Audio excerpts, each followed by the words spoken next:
오늘도 좋은 날, 또 주님 사랑과 은혜와 능력과 복 주심이 또 여러분 모두에게 함께 하시길 바랍니다. 우리 제목 같이 한번 읽어볼까요? 시작. 나 자신이 누구라고요? 보배롭고 존귀하다. 그렇습니다. 여러분 자신이 보배롭고 존귀한데 이걸 모르고 살아가요. 한번 여러분들이 거울 앞이든지 여러분 스스로 나는 만약 점수를 매긴다면 몇 점짜리일까? 100점 줄 수 있을까? 한번 여러분들이 여러분 자신을 점수를 준다면 몇 점이나 줄 수 있을까? 또 한번 여러분들이 나를 돈으로 계산한다면 얼마 정도가 되어질까? 내 존재 가치가, 삶의 가치가 얼마나 될까? 사람마다 다 다를 거예요. 그리고 사람이 보는 가치가 달라요. 그러면 하나님께서 나를 본다면 어떻게 볼까? 하나님은 나를 어떻게 볼까요? 내가 방금 전에 여러분들한테 제목을 읽으라고 했어요. 하나님이 나를 볼 때 어떻게? 보배롭고 존귀하게 보여요. 우리 4절 먼저 읽어보십시다. 시작. 네가 내 눈에 보배롭고 존귀하며 내가 너를 사랑하였다. 아멘. 하나님께서 나를 어떻게 보신다고요? 보배롭고 존귀하게 여기고 나를 사랑하십니다. 아멘. 중요한 것은 여러분들도 여러분 자신을 보석같이 보배처럼 존귀하게 여기며 살아가길 바라요. 이 사람이 누구를 만나느냐에 따라서 내 가치가 달라지는데 똑같은 돌멩이라도 사람에 따라 가치가 달라져요. 한번 영상 속에 있는 그 내용을 한번 잘 들어보시고 이제 설교를 듣겠어요. 자, 영상 한번 틀어주세요.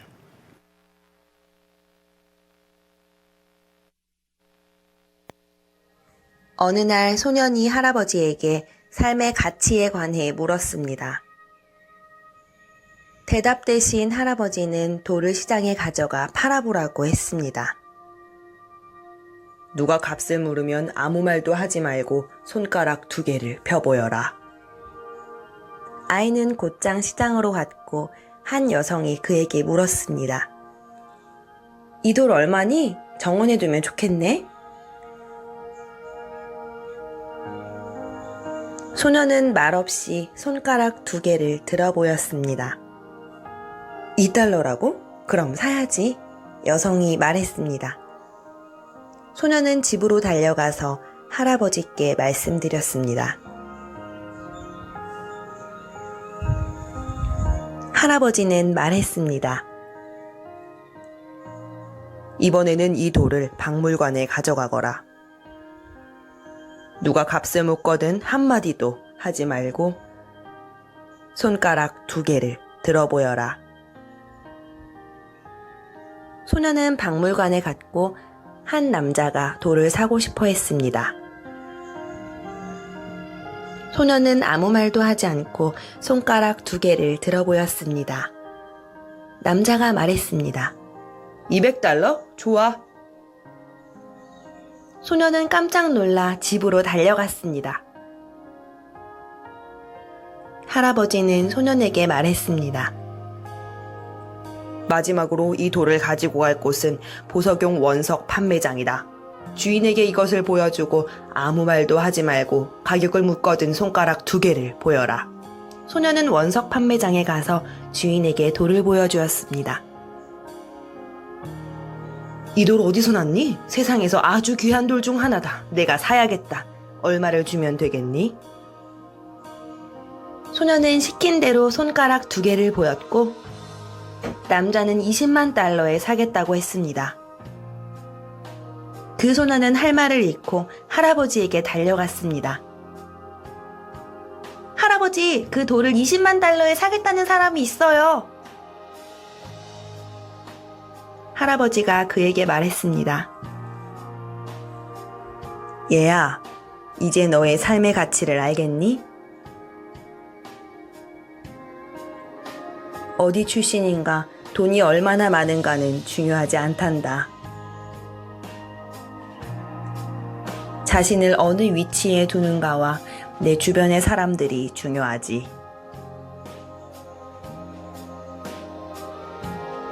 평생 당신을 $2 돌로 보는 사람들에게 둘러싸여 살 수도 있습니다.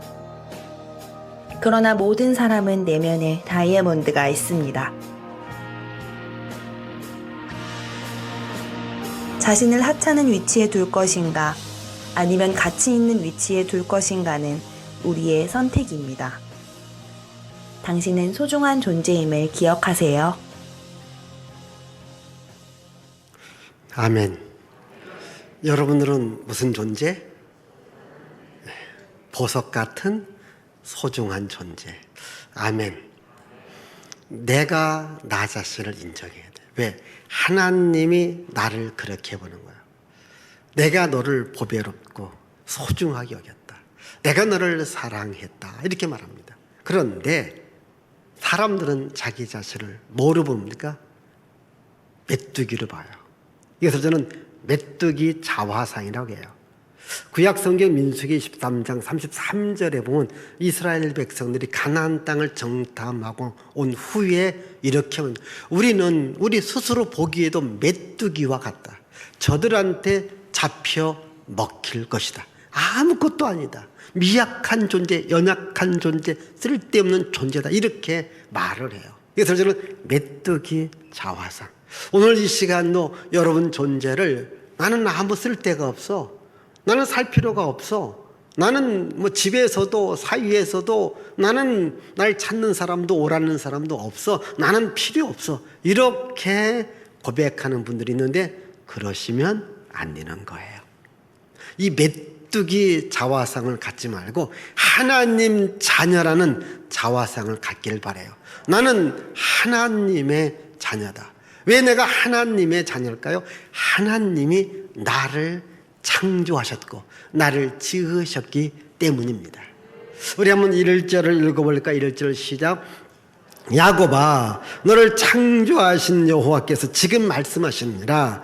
이스라엘아, 너를 지으신 이가 말씀하시느니라. 여기 보면 야곱이 나오고 이스라엘이 나옵니다. 이것은 오늘 우리 모두를 향한 주님의 말씀입니다. 하나님께서 창조하셨다, 하나님께서 지으셨다라고 말합니다. 우리가 나는 누구인가? 나는 하나님이 지으신 자이다. 나는 하나님의 자녀다. 이 믿음을 갖고 여러분들이 살아갈 수 있기를 바라요. 나를 낳아주신 분은 부모지만 나를 지으신 이는 하나님이시라는 거예요. 하나님이 나를 지으셨다고 하는 거예요. 그래서 하나님께서 나를 향해서 오늘 1절 끝부분에 너는 내 것이다. 너는 내 것이다. 내가 너를 지명하여 불렀나니 너는 내 것이다. 여러분, 지명이 뭐예요? 많고 많은 사람 가운데 한 사람을 딱 이름을 불러서 내놓는 거예요. 오늘 여기 계신 여러분들도 하나님께서 지명하여 불렀기 때문에 교회에 올 수 있는 거예요. 여러분이 교회라는 단어를 이 신약 성경에 기록된 헬라어로 에클레시아다. 이 말은 뭐냐면 불러내서 모인 사람들의 공동체다라는 말이거든요. 저 세상에 있는 사람들을 우리 주님께서 하나 둘 불러내어 이 교회라는 공동체에 모였을 때에 이것을 교회다 이렇게 말합니다. 오늘 여기 계신 여러분, 하나님이 나를 지명했습니다. 불러내었습니다. 그리고 주께서 말합니다. 너는 내 것이다. 오늘 나는 주님의 소유입니다. 그래서 나는 주님께 속한 자입니다. 또한 주님의 자녀입니다. 그래서 우리는 예수 믿으면 소속이 바뀐다고 했죠. 신분이 바뀐다고 했죠. 세상에서 이제 하나님 나라로, 세상 자녀에서 하나님 자녀로 우리 신분이 바뀌어지는 겁니다. 예수님은 이 땅에 오셔서 우리의 죄를 가지고 십자가에 죽으셨습니다. 그리고 난 후에 부활하셨습니다. 우리의 죄값을 다 지불하고 우리를 용서해 주십니다. 그래서 누구든지 나를 믿으면 영생을 얻으리라 하나님 자녀의 자격을 준 겁니다. 그래서 오늘 여러분들은 모두가 다 하나님의 자녀다. 이 믿음을 갖고 살아가시기를 바라요. 그래서 나는 소중한 존재, 존귀한 존재입니다. 왜? 하나님의 자녀이기 때문에요. 하나님의 자녀이기 때문에 하나님께서 나를 보배롭고 존귀하게 여기고 나를 사랑하신다. 이렇게 말합니다. 여러분 한번 생각해 보십시다. 여러분 집에 얼마만한 보석이 있는지는 모르겠지만은 예를 들자면 이 손 한 마디만한 물방울 다이아, 이거만한 다이아 하나가 있다고 해요. 값이 꽤 나가겠죠? 예, 이 정도 다이아는 비동 나갑니다. 그걸 여러분 집에 있다고 합시다. 그럼 어떻게? 여러분 어디 여름 휴가를 갔다고 해요. 아마 갖고 가든지 아니면 혹시 도둑놈이 와도 절대 여기는 찾지 못할 것이다. 어디다 감추고 갈 거예요. 그걸 보라고 탁자 위에다가 반짝반짝 빛나는 보석을 놓는 사람은 하나도 없어요. 왜? 보석이 있기 때문에 잘 지키고 보호하는 거예요. 내가 너를 보배롭고 존귀하게 여겼다. 우리 모두는 다 하나님의 자녀이기 때문에 하나님이 우리를 보배와 같이 존귀하게 여깁니다. 자, 우리 부모님들에게서 가장 보배롭고 존귀한 존재가 누굴까요? 자녀다라고 금방 나오시는 분들은 보배로운 사람들이에요. 벌써 돈을 생각하고 집을 생각하고 뭐 딴 걸 생각하시는 분은 머리가 복잡하신 분들이에요. 다시 한번 물을 드리니까 기회를 다시 드릴게요. 오늘 부모님들에게 있어서 가장 존귀하고 보배로운 존재는 뭘까요? 자녀입니다. 여러분 세상에 자녀보다 더 보배롭고 존귀한 존재가 어디 있습니까? 우리 부모들도 자기 자녀를 보배롭고 존귀하게 한다면 하나님 아버지께서 우리 하나님 자녀를 얼마나 보배롭고 존귀하게 여기십니까? 여러분들이 나는 하나님의 영광을 위하여 살아갈 수 있는 하나님 자녀 만들어주신 것에 대해서 항상 감사함과 믿음을 가지고 살아가야 됩니다. 그래서 하나님께서 나를 만드셨고 나를 보석처럼 존귀하게 여겼다면 나는 어떻게 살아가야 됩니까? 하나님의 영광을 위하여 살아가야 되겠죠. 우리 한번 여기 7절 읽어볼까요? 7절 내 이름으로 불려지는 모든 자 곧 내가 내 영광을 위하여 창조한 자를 오게 하라. 그를 내가 지었고 그를 내가 만들었느니라. 그래서 우리는요 이제는 하나님의 영광을 위하여 살아가야 되는 겁니다. 자, 여러분 이 똑같은 그릇이라도요 어떤 것은 밥그릇으로서 귀하게 사용하는 것이 있고요 어떤 것은 쓰레기통으로도 사용하는 것이 있습니다. 우리가 똑같은 일을 하더라도 마귀한테 쓰임받는 일이 있고 하나님께 쓰임받는 일이 있습니다.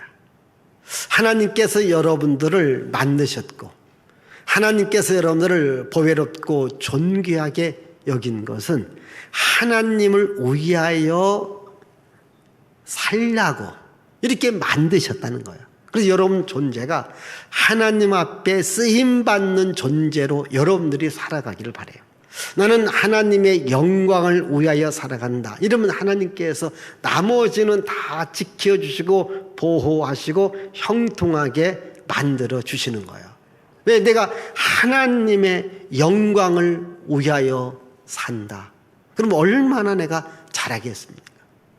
여러분 똑같은 집이라도요 이것을 주인이 살 것인가 아니면 가축으로 사용하는 집으로 할 것인가 아니면 창고로 쓸 것인가 그게 다 용도가 다릅잖아요. 바로 오늘 하나님이 나를 만드셨는데 만든 용도가 뭐냐? 하나님의 영광을 위하여, 하나님의 일을 위하여 살라고 만드셨다는 거예요. 그래서 오늘 우리가 똑같이 세상을 살아가도 우리는 하나님의 영광을 위하여 살아가야 되는 거예요.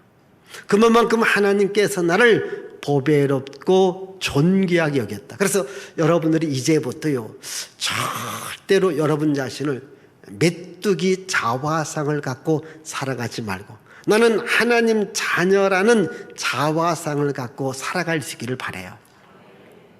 한번 제가 또 여러분들한테 문제를 드릴 테니까 이건 절대 체면 차리면 안 되는 거예요. 자, 누가 5만 원짜리 돈다발을 길에다 쫙 뿌리는 거예요. 이렇게 비가 왔어요. 물에 젖었어요. 사람들이 밟았어요. 흙이 묻어요. 찢어져요. 근데 그냥 주워 가라고 했어요. 어떻게 주워 갈래요? 물 묻었고 찢어졌고 누가 밟았고 흙 묻었고 더럽다. 그냥 갈래요. 내가 체면 차리지 말라고 했어요. 내가 체면 차리지 말라고 했어요. 그런데 지금 여러분들이 마스크가 누가 길바닥에 막 비가 왔어요. 떨어졌어요. 밟았어요. 찢었어요. 어떻게 주워 갈래요? 그냥 밟고 그냥 갈래요. 그건 가치가 없는 거예요. 그렇지 않습니까? 5만 원짜리는 누가 밟아도 물이 묻어도 흙이 묻어도 찢어져도 다시 하면 5만 원의 가치가 있는 거예요. 여러분, 우리가 세상에서 때로는 상하고 찢기고 어려움 당하고 속상한 얘기 들어도 나는 하나님의 자녀라는 믿음을 갖고 살아가기를 바래요. 나는 하나님의 영광을 위해서 일할 수 있는 존귀한 자다. 믿음을 갖고 살아가기를 바랍니다. 그래서 하나님 자녀된 나를 하나님께서 어떻게 하시나요? 여기 2절을 읽어보십니다. 2절, 네가 물 가운데로 지날 때에 내가 너와 함께 할 것이라. 강을 건널 때에 물이 너를 침몰하지 못할 것이며 네가 불 가운데 지날 때에 타지도 아니할 것이요 불꽃이 너를 사르지도 못한다. 우리를 뭡니까? 지켜주고 보호해 주시고 함께 했다는 거예요. 불 같은 이런 어떠한 환난이 몰아닥친다 할지라도 핍박이 몰아닥친다 할지라도 내가 너를 지켜줄 것이고 내가 너를 보호해 줄 것이라는 거예요. 오늘 하나님의 자녀를 누가 지켜줍니까? 하나님이 지켜주신다는 믿음을 갖고 살아가야 돼요.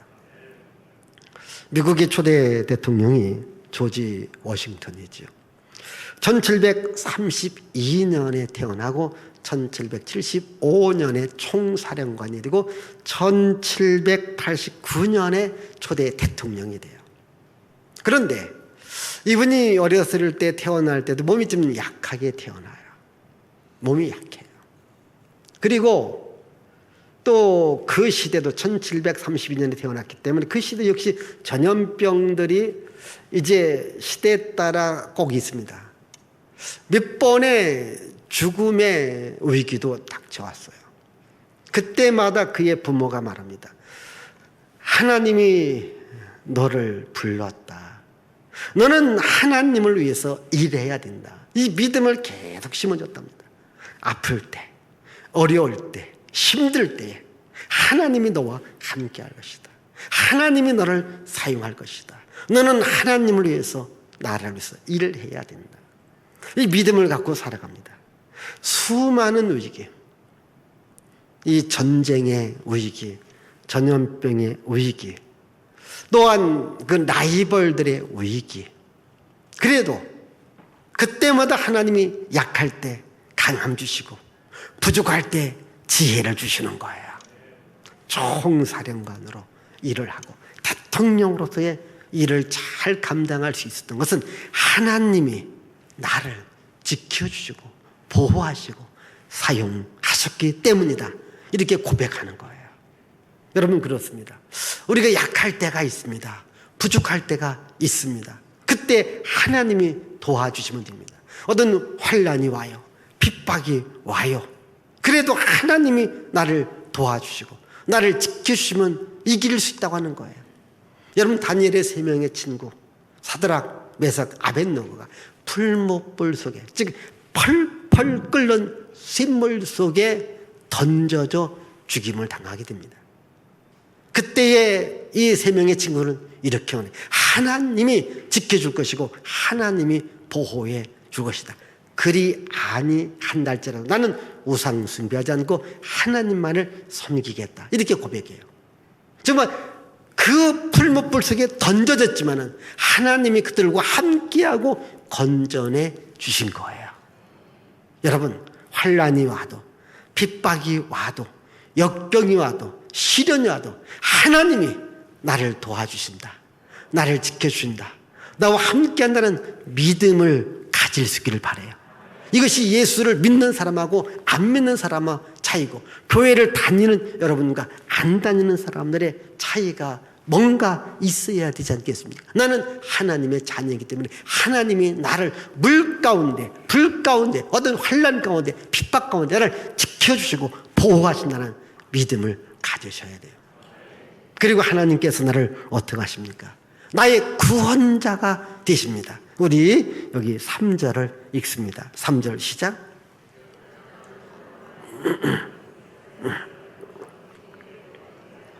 예, 여기 보니까 나는 여호와 네 하나님이요 이스라엘의 거룩한 이요 네 구원자이다. 이 구원자라고 하는 말도 뭡니까?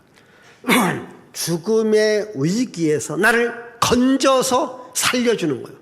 지금 물에 떠내려가고 있습니다. 누가 건져주면 죽어요. 거기에 들어가서 나를 건져주어 살려주는 거예요. 지금 집에 불이 난 거예요. 방 안에 있습니다. 오고 가지도 못합니다. 소방대원이 들어가서, 불 속으로 들어가서 건져내 주는 겁니다. 이걸 구원이다, 이렇게 말합니다. 죽음의 상황에서, 이제 더 이상 일어날 수 없는 상황에서 와서 나를 건져내서 나를 살려주는 것, 그걸 구원이라고 해요. 하나님 말합니다. 나는 너의 구원자가 됨이라. 나를 사용하라는 겁니다. 내가 너의 구원자니까 나를 사용하라. 자, 여러분, 운동 경기 가운데에서 이 구원자를 가장 잘 나타내는 종목이 야구예요. 야구를 보면은 이 투수들이 공을 던지는데 그냥 얻어 터집니다. 뭐 안타도 많고 홈런도 많아요. 이제 난타당합니다. 근데 우리 편이 이기고 있는데 이 투수가 계속해서 맞아서 점수 한 점 차로 따라붙어 한 방만 때리면 역전이 되어지는 거예요. 그때에 감독이 자기 팀의 최고의 구원 투수가 있어요. 어떻게 합니까? 투수를 바꿔요. 구원 투수를 내보냅니다. 구원 투수가 상대방을 다 제압해요. 그래서 게임을 이기게 만들어 놓는 거예요. 이 감독은 최고의 구원 투수를 내보냅니다. 그런데 야구에서 최고의 구원 투수는 없어요. 구원 투수라도 가서 깨질 때가 있습니다. 그러나 우리 하나님은 최고의 구원자입니다. 하나님은 깨지지 않습니다. 무너지지 않습니다. 지지 않습니다. 우리 하나님은 최고의 구원자가 되십니다. 나라 사용하라는 거예요. 빨리 나를 쓰라고 주께서 말씀하시잖아요. 환난 때, 핍박 때, 역경 때, 고난 때에, 어려울 때에 나를 쓰라는 거예요. 내가 너의 구원자가 되신다.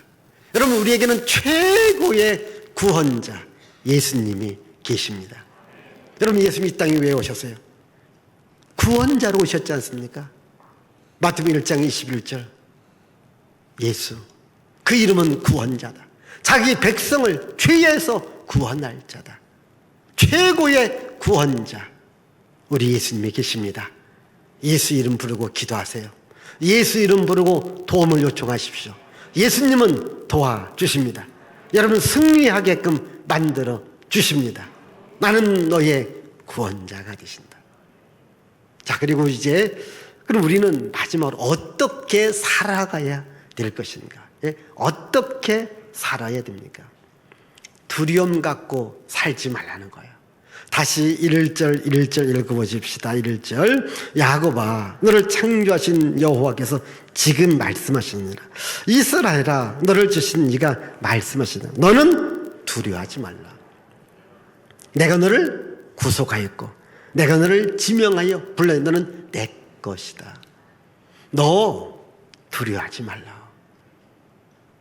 내가 너를 지명하여 불렀니 너는 내 것이야. 그리고 다시 우리 여기 5절 읽어봐요. 시작. 예, 두려워하지 말라. 내가 너와 함께하리라. 아멘. 여러분 두려워하지 말라는 거예요. 내가 너와 함께하리라. 그니 잘 보십시다. 심리학자들이요, 사람이 태어나서 출생하면서 느끼는 첫 번째 감정이 뭐냐면 그게 두려움이래요. 두려운 마음. 근데 여러분들도요, 어떠한 일이 있었을 때에, 일이 생길 때 가장 먼저 느끼는 것이 뭐냐면 두려움이에요. 두려움. 그런데 이 두려운 마음은요, 우리의 삶의 의욕을 이렇게 만들어놔요. 그리고 모든 일을 하기 싫게 만들어놔요. 이 두려움을 갖다 보면 여기에 근심, 걱정, 불안, 초조, 예? 안절부절 이렇게 해야 돼요. 이러다 보니까 밥맛도 없어요. 잠도 안 와요. 불면증, 대인기피증, 우울증, 여러 가지 많은 공황장애. 이것이 어디서 시작하냐? 두려움에서부터 시작되어지는 거예요. 그래서 두려움이 오다 보니까 밥맛이 없다 보니까 그 다음 뭐가 없을까? 밥맛이 없어.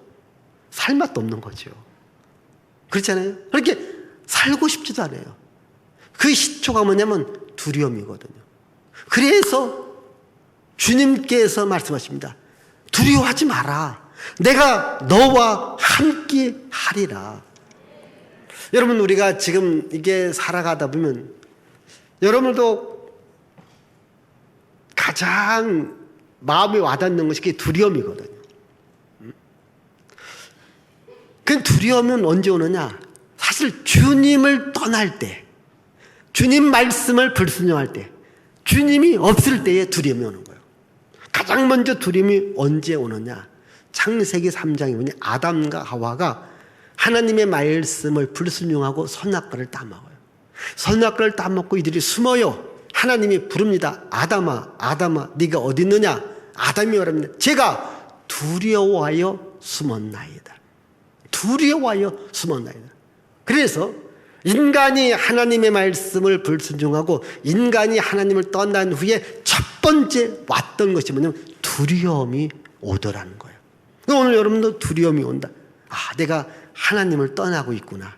하나님 말씀 불순종하고 있구나. 다시 하나님께로 오시기를 바라요. 하나님 말씀에 순종하기를 바라요.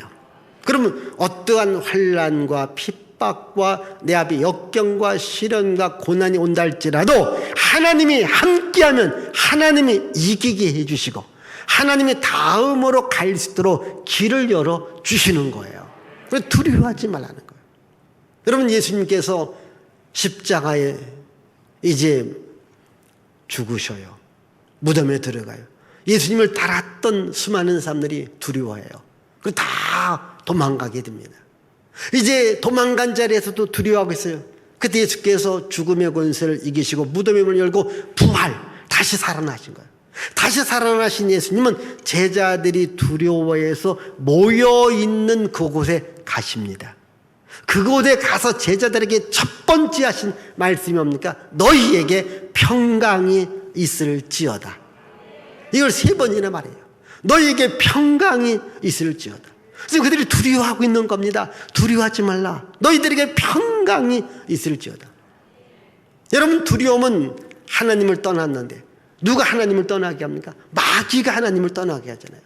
이 마귀가 와서 아담과 하와에게 선악과를 따먹어라, 하나님 말씀 불순종하라, 이렇게 말합니다. 마귀는 우리 마음속에 두려움을 심어주는 존재입니다. 마귀는 우리 마음속에 너 죽어라 죽어라 이렇게 말하는 거예요. 마귀는 우리들에게 너 같은 존재가, 너 같은 인간이 너같이 일하면 뭐하냐, 자꾸 우리들 마음속에 부정과 비판과 메뚜기 같은 이걸 심어주는 것이 바로 마귀라는 겁니다. 그러나 예수님은 너는 하나님의 자녀야, 너는 내 자녀야, 내가 너와 함께 할 거야, 내가 너를 도와줄 거야, 너에게 평강이 있을지어다, 이렇게 말하는 게 예수님이시라는 거예요. 우리는 예수님을 믿잖아요. 예수님을 믿으면 예수님 마음을 우리가 가져야 되지 않겠습니까? 비록 우리 앞길이 어렵고 힘들다 할지라도 예수님은 부활하신 거예요. 부활하신 예수께서 첫 번째 말씀이 평강입니다. 죽음은 뭐예요? 두려움이잖아요.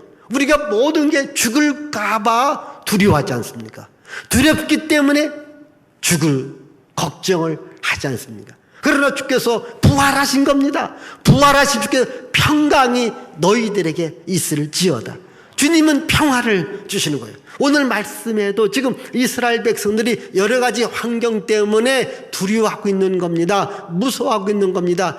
말합니다. 내가 너를 창조하지 않았느냐, 내가 너를 짓지 않았느냐, 그냥 오랜 세월 가운데 물이 불이 너희들을 어렵게 했을 때 내가 지켜주고 보호해주지 않았느냐, 내가 너희를 보배같이 여기고 내가 너희를 존귀히 여기고 내가 너를 사랑하지 않았느냐. 두려워하지 말고 이제 하나님의 영광을 위하여 살아가라. 내가 너를 도와줄 것이고 내가 너와 함께할 것이다, 이렇게 말씀하고 있으니 여러분도 이제부터 정말 하나님의 영광을 위하여 또 하나님께서 나를 도와준다는 믿음을 갖고 또 하나님이 나를 보화처럼 보석처럼 여긴다는 믿음 갖고 또 하나님 나를 사랑한다는 믿음 갖고 우리 살아갈 수 있기를 바랍니다. 기도합니다. 하나님 아버지 감사합니다. 우리가 세상을 살 때에 참 두려움이 많습니다. 무서움도 있습니다. 공포도 있습니다. 그러나 하나님이 나를 창조했습니다. 하나님이 나를 보석처럼, 하나님이 나를 보화같이, 하나님이 나를 존귀하게, 하나님이 나를 사랑하신다. 내가 너를 도와줄 것이라고 말합니다. 이제는 하나님이 나와 함께하느라는 믿음을 갖고 하나님 영광을 위하여 살아갈 때에 하나님께서 항상 하늘 문을 열어주시고 영권 물권의 복을 주셔서 세상을 이기며 승리하며 살아가게 하옵소서.